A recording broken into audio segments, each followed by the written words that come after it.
The entrance to the bedroom where the young people are staying. As you can see, while they cannot walk, you cannot go through with a wheelchair. So right now we're going in the bedroom where they are staying, and as you can see, they are real big guys.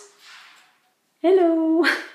And they cannot be cared for in the sense that they are staying in here and there is nothing to lift them to go from the bedroom to the bathroom. So the workers are lifting them and taking them into the bathroom, and that's the bathroom. Here you go, here is the entrance to the bathroom, and again you can see that you cannot enter with a wheelchair, and there is no equipment to bathe them. So bathed on this plastic tub, and slowly I'll turn here.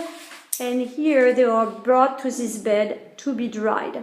So our proposal is to open a door much bigger, so between the two rooms, so they can go directly with a wheelchair that we're proposing to buy, because they do not have wheelchair that can accommodate people with rigors.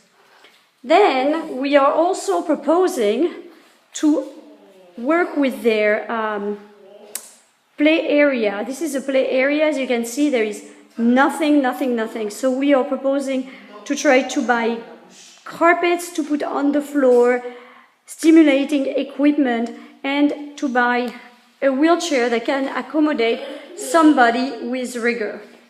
They are unable to flex their legs, especially the young man, the bigger young man, and that the wheelchair they have, that's non-functional. The wheels are flat and cannot be repaired, and they only have one wheelchair they use when they are taking them away, but again, the big guy cannot fit on it.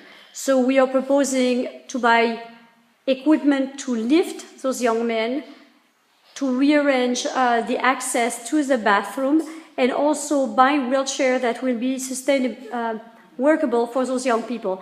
And also possibly, if we are able, to buy equipment, stimulating equipment for those young people, and safety equipment for when they are laying on the floor in their area, in their play area.